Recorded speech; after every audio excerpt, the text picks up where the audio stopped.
Hey pirates, Cade Slink here, how you doing? Today's story is about love, leadership and tragic betrayals, and it all ends here at Pillar Tomb, where the whispers are still carried through the generations. In a recent archive found by John de Bruin, he speaks of his insights.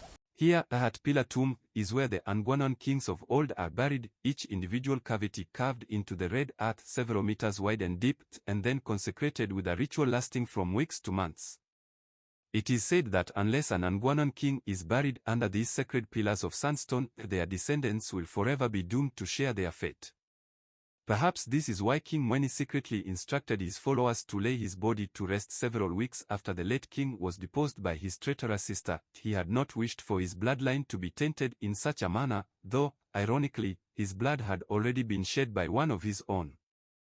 So what really happened to the king? I will share that story with you. In the ancient kingdom of Zuri, where the majestic mountains met sprawling valleys, King Mweni and Queen Nyla reigned with grace and a wisdom for over a decade.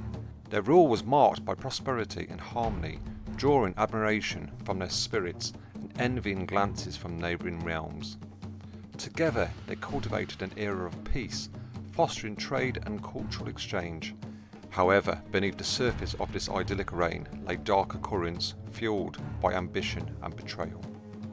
The Queen's sister, Aunt Jazuri, stood by their side during their ascent to the throne.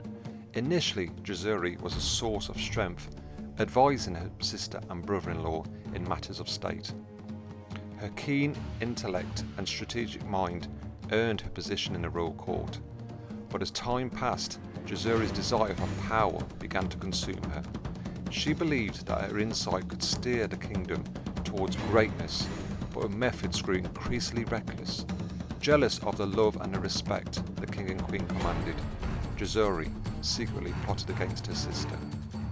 When cracks began to appear in the harmony of the court, whispers of treachery echoed through Zuri.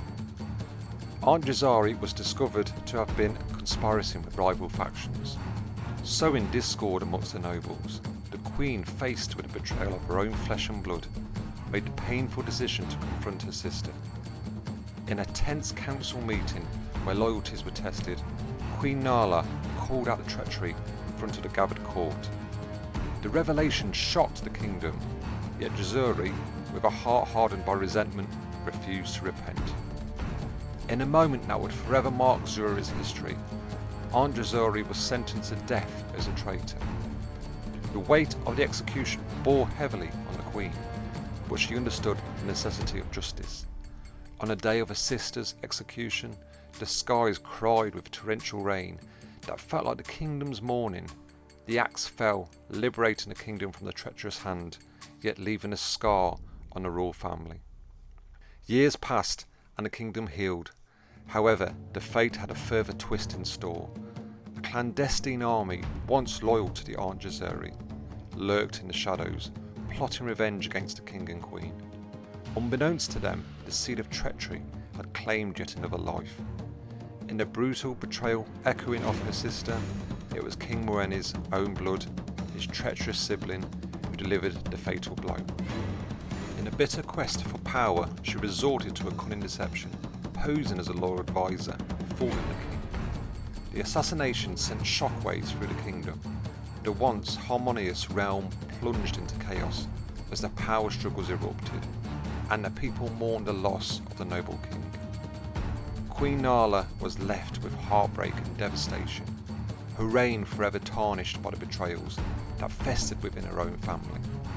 In the ashes of betrayal, the legacy of king and queen serves as a cautionary tale, reminding the world that even the strongest bonds can fracture under the weight of ambition and jealousy.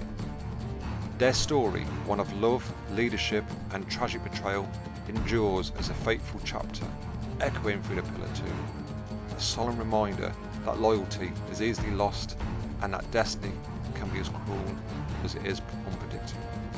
In recent times, a page from Halice's diary was discovered. She was the daughter of King Mweni and Queen Nala.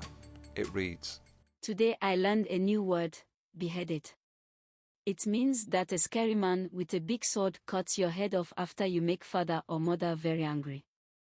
And Mother was very, very angry. Mother says that Aunt Jesiri was Emsolitai. She deserved to die. I asked Mother to please not behead me, no matter how angry I made her. Mother hugged me tight and said she would never. Then she looked at me fiercely. Mother said when I become queen, I must show that I am strong. If anyone even tried to step on me, to cut their head off. After that, she brought me to bury Aunt Jesiri at Pillar Tomb. I don't understand. Mother hates Aunt Jesiri. Why bury her here with Nyanya and everyone we love? Mother looked at me, eyes red and puffy.